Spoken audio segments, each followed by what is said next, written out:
Hey everyone, it is the Monday before Batman vs. Superman Dawn of Justice comes out in theaters, and I am here at AMC Hampton 24 in Hampton, Virginia. And why am I here Monday night so late? Well, last year, around this time, almost about a year ago, they had IMAX screenings of the Batman vs. Superman first teaser trailer with some exclusive footage in them. And if you attended one of those screenings, you got to put your email address in, and they would email you when Batman vs. Superman came out so that you can catch an advanced screening. And tonight is that IMAX fan screening, Monday, March 21st, and it is at 10 p.m. tonight. And I'm assuming that's so it could be uniform across the country, maybe at 7 p.m. on the West Coast. But that's why I'm here. I'm here a little early. I'm going to see if there's a line. You know how I do if you've seen these videos. I'm going to go see if there's a line. If there is, I'm going to hop in it. If not, I'll look kind of stupid. Little inside baseball for you guys. I used to work at this movie theater when it first opened, back in the early 2000s. They were playing Godzilla, the Dean Devlin, Roland Emmerich Godzilla that no one likes except for me. Am I the only one who likes that movie theaters have bars now? That's so cool. And look, I'm not the first person in line. There's actually a line here, and it is 7:30, 2.5 hours before screening. Here is the IMAX poster for the film. You've probably seen it online. We're going to be in House 13, watching it in IMAX. And what's cool about this AMC is they actually have an AMC Prime, and I believe Batman vs. Superman will be playing in that as well. The difference between AMC Prime and IMAX: AMC Prime has seats that kind of move. They vibrate to the motion of the cinema. It's ultra high definition projection. It's pretty awesome, actually. It's a very different movie-going experience. Whereas IMAX, which is also in premium high def if you can get it in a digital IMAX, and also IMAX quality sound. And the thing about Batman vs. Superman is certain scenes were filmed in IMAX. So if you're going to see it, I recommend seeing it in IMAX before you see it in AMC Prime, or Dolby Prime. One thing I forgot to mention about the AMC Prime, obviously, is the Dolby surround sound. There are tons of speakers all over the theater, and of course, like I said, under the seats. So it's not just the visual aspect of it, it's also the audio aspect of it. I saw Deadpool in it, and it's a cool experience, but I don't know, I'm still a fan of IMAX. And here they are, security checking everyone as we go in. No recording equipment, so I'll check in with you guys after. All right, it is the next day. It's Tuesday, March 22nd, and as you can see behind me, if I haven't shown you if I haven't shown you this already on the channel, this is just a portion of my Superman collection. I've got stuff on the other wall behind you guys right now, and I'll show you that here in a second. I wanted to take I recorded something last night, just brief thoughts after the movie, but I didn't include it in this video because it was just an initial reaction, and it was 1 o'clock in the morning, and I was tired. So I thought I'd sleep on it and give you guys my thoughts today. And I gotta say, it's the next day, and I'm still struggling with some thoughts regarding Batman vs. Superman Dawn of Justice. If you're watching this and you're afraid that I'm going to spoil anything, I'll warn you if I even do any kind of light spoilers, but I'm not really going to spoil anything that hasn't already been revealed in trailers or interviews. So, for the most part, spoiler-free. Anything you've gotten from the trailer, or if you've read a single interview with Zack Snyder, I'm not spoiling anything for you. Let me start off by saying Batman vs. Superman Dawn of Justice is a great, great film. It is unlike any other superhero film that I've seen, in that for the first, it's about 2.5 hours. For the first 2 hours, hour and 45 minutes, it is a very adult superhero film. And I don't mean that as a negative commentary on Marvel films or anything like that, but, you know, the Dark Knight series, Christopher Nolan's Dark Knight series, it could be argued is a very adult take on the superhero genre, and this is very much in that tone. Even more so than Man of Steel, it is a dark film. There are dark tones, there are dark subject matters, and I don't want to say dark and gritty because that's just kind of the cliche, but it is a very serious film with adult relationships, adult concepts, and things that, quite frankly, if you're trying to take your kids to see Batman versus Superman, if they're under the age of 12, I don't know that they're going to get much out of it. It earns its PG-13 rating. It's damn near an R rating, in that it's just from the general tone of the film, the emotions, the anger, and all that goes throughout the film. It is more tuned to an adult audience. And for me, I like that about the film. Ben Affleck's Batman is, quite frankly, even only after one viewing, I will say, so recency obviously informs this a bit, is probably my second favorite Batman behind Michael Keaton, if not really getting there to be my favorite Batman. He is fantastic in the role. He is perfect as Bruce Wayne. He is great as Batman.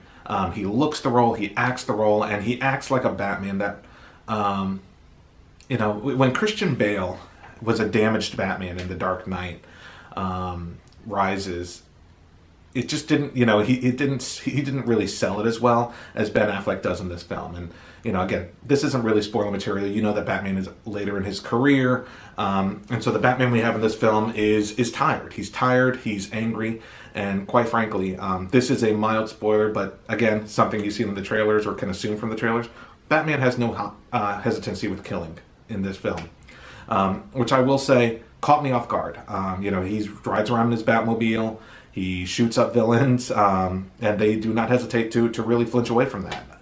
They don't say, you don't see the villain walking away or like in G.I. Joe parachuting down. No, these bad guys die. So it is a darker Batman than we've seen on film before, because even Christian Bale's Batman very seldomly crossed that line. Speaking of Batman, very much informed by the Arkham Knight series from, or Arkham Origins or Arkham Asylum, whatever, the Arkham series from Rocksteady Games, heavily informs this Batman in his fighting style, in the fight sequences, and choreography, as well as the Batmobile. One of the qualms I had about some of the Batmobile stuff is that it does feel like I'm watching the video game because it is so close to what you get in the video game. It's like, okay, am I watching a movie, or did we just cut to a cutscene from Arkham Knights or Arkham Knight? So that's Batman. Ben Affleck's Batman, best part of this film, hands down. He is a fantastic Batman. I really look forward to seeing what they do with him in a solo Batman film and in the upcoming Justice League. Henry Cavill's Superman. You got a lot more of a conflicted Superman in this film than you did in Man of Steel. This film is very much a sequel to Man of Steel, despite what they would have you believe. The events of Man of Steel play heavily into the beginning of the film and into the rest of the film, into how the world has reacted to Superman and to the destruction that happened in Metropolis at the end of Man of Steel. That is the purpose of the film. The film is very much a response to that, and a little bit to the fan complaints in regards to that. The fans and creative people that have spoken out on Twitter about the destruction of Metropolis and how Superman was careless and things like that. Very much, a lot of those comments have been taken and made part of the story in this film.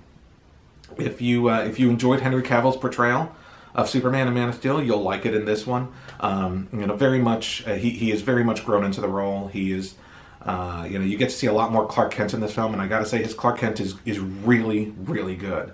I like that we don't get a bumbling, stupid Clark Kent in this film. We get a strong, passionate about journalism Clark Kent, to the point that he argues with Perry White, who, Lawrence Fishburne, fantastic in the Perry White role in this film. Clark Kent, Henry Cavill's portrayal of Clark Kent is really good, and it is definitely different than Superman. You can see how people don't confuse the two. Amy Adams returns as Lois Lane, again, very good. Other members of the principal cast, Jesse Eisenberg as Lex Luthor is fantastic. I do not like Jesse Eisenberg, but his Lex Luthor can go from funny to genuinely creepy within a matter of seconds in this film, and he does a really good job selling it. It is, we get a lot of, between Kevin Spacey and Gene Hackman, we don't get a lot of serious Lex Luthor. We got Michael Rosenbaum in Smallville, and he did a great job. Michael Rosenbaum, probably up until this film, has been my favorite Lex Luthor. But Jesse Eisenberg is so good in the role. Very different than the Lex you're probably used to, but he sells the character that they are trying to sell as Lex Luthor in this film. It's not like the Lex Luthor you see in the comic books. It's not like any Lex Luthor you've seen in cinema before. It is a very different portrayal of this young, and he looks young, but he's really the same age as Henry Cavill in real life. But he is scary. He is actually scary, and he sells it well. Gal Gadot as Wonder Woman. She is really great in the role in the little screen time that she's given. Obviously, I'm trying to stay away from light spoilers. You've seen that she's involved in the Doomsday fight. You've seen that she has interaction with Bruce Wayne in a certain number of party scenes. You don't get a lot of her character in the film, but what you do get is very impactful, and she has a very heavy hand in setting up things for future films. Mild spoilers, very mild spoilers. There is a lot of setup for the Justice League film in this, significantly more than I even anticipated. I will not spoil things in regards to that, but there is a lot more than I actually expected to see. You see a lot in this film in regards to setting up the future of the DC universe. So that was a very pleasant surprise, and I think you guys will be surprised about that as well. Jeremy Irons as Alfred did a good job. I mean, I don't want to say he did a good job, but I think Alfred is kind of one of those roles that, unless you do truly something different with, you've got guys who play Alfred very similarly, and we have an Alfred here that fits with our interpretation of Alfred, right? Our interpretation of Alfred from like Batman the Animated Series or the Tim Burton films or any version of Alfred, really. I think he does a great job in the role, and he certainly feels like Alfred. Zack Snyder is directing. The film is 2.5 hours long. It is extremely well directed, well choreographed. It is beautiful to look at. It is done a lot more artistically than I thought. If you've seen a Zack Snyder film, you've seen Watchmen, you've seen Sucker Punch, you've seen Man of Steel, probably all of those. I will say this is less this is almost like if you took Man of Steel and mixed it with some of the sensibilities of Watchmen and Sucker Punch, in that there is a surreal quality to a lot of the film that Man of Steel didn't have. Man of Steel was very grounded in reality, and this film has bits of that and bits of a more surreal, dreamlike nature that it make up for some beautiful, beautiful cinema. Zack Snyder did a fantastic job. From the beginning to the end, this film does not let up. It's already been revealed that there's a director's cut coming out on DVD that's a half hour longer. I can see that because there's not a lot of breathing room in this film. And so I think that's what you're going to get on the DVD release, is some of the breathing room that is not in this film. It starts and it does not stop until the end. There is very little time for slowing down, for gathering your thoughts, for collecting your breath. It is just scene, scene, scene, scene, scene, scene, scene. And that's not to say it's action, action, action, but there's so much going on. From an international standpoint, from a government standpoint, from character to character to character. There are so many characters. There are multiple villains. There are multiple heroes.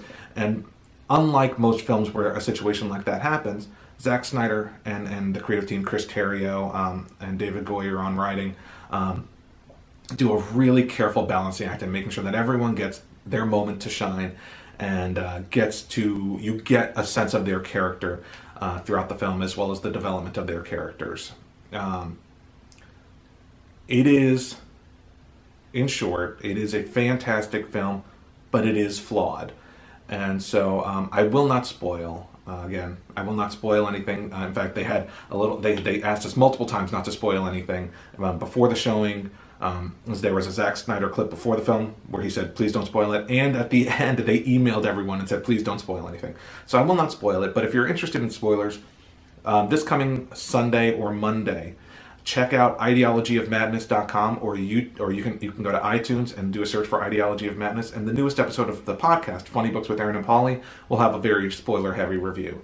But since the film's not out yet, I'm not going to spoil it. But I will say most of my issues in the film came in the last half hour of the film. I'm not a big fan of an ending fight sequence that feels like a cartoon to me, and at some point everything just becomes computer generated. You've seen some of the Doomsday fights, so I'm not spoiling that. But I gotta say, the Doomsday fight felt a little hollow to me. It was great seeing the Trinity on screen, and there are some great moments in that. But unfortunately, when it's dark and it's raining and there's fire and it's all computer generation, it just feels like a cartoon. It feels like I'm watching a Transformers film or any number of big Hollywood blockbusters that kind of devolve into that at the end. And there are certain things in the ending that also rang a little hollow. Tropes in comic books that just didn't necessarily sit well with me. Again, not spoiling anything here, but I will say that if you are a fan of Man of Steel, you're gonna love Batman vs. Superman. If you're not a fan of Man of Steel, you will probably still really enjoy Batman vs. Superman, because it's a reaction to a lot of the things you probably disliked about Man of Steel. I highly recommend checking out Batman vs. Superman in IMAX. That's the way I saw it. It does change. There are scenes that were filmed in IMAX, and it does change. There is a noticeable difference. If that annoys you, don't see it that way. See it in AMC Prime or any number of other viewing capabilities. But I enjoyed seeing it in IMAX. I thought the IMAX footage was gorgeous. And I think Zack Snyder is a great director. I think he has a great visual eye, and I think this was a culmination of his career to date in showing truly what he's capable of. So if I were to pick the top 3 things about Batman vs. Superman that I liked, it would be Zack Snyder, Ben Affleck, and Jesse Eisenberg. Which, as a Superman fan, it's kind of hard for me to say, right? That Henry Cavill is not amongst the top 3, but I've seen his portrayal of Superman before. And I haven't seen Ben Affleck and Jesse Eisenberg in their roles before, and they just knocked it out of the park, both of them. Ben Affleck, assuming that he can continue with Justice League and a Batman solo film, is probably going to go down as one of the great cinema Batmans. He did such a great job in this film. If you got a chance to see it last night, or you plan on seeing it this weekend, leave a comment below. Let me know what you think about the film. If you have any conflicting thoughts, if you agree, let me know what you think of Batman vs. Superman: Dawn of Justice. Check out ideologyofmadness.com for the full spoiler review this coming Sunday. Make sure you subscribe to the channel for more. We're going to be obviously building up to Civil War next. And again, thank you guys for watching. Hope you enjoyed the review. See Batman vs. Superman. It's really good. It's not perfect. Thanks again for watching. Before we wrap up the video, I actually want to show you guys the Superman stuff that was sitting behind me in the video. I've got my Superman, a very small portion of my Superman collection out for display due to limited space. You can see here's my Hot Toys Man of Steel and my Sideshow Premium Superman, as well as other Superman collectibles. And on the other side of the room, it's a little bit more Batman heavy. So I've got my Batman animated series stuff along the top here. You can tell I'm a big Superman fan because I've got my Superman animated series. And as a Superman fan, I even have Superman Nintendo 64. I don't know why. I made a little space for my Ninja Turtles down here. Graphic novel collection, Arkham series of action figures, some New 52 designed busts and statues, Jack Kirby New Gods action figures, as well as a giant Darkseid here. Some Superpowers action figures, and the types of figures that I grew up with, the DC superheroes from Toy Biz. And some of the first Batman vs. Superman collectibles that I picked up. These were exclusive to Comic-Con last year.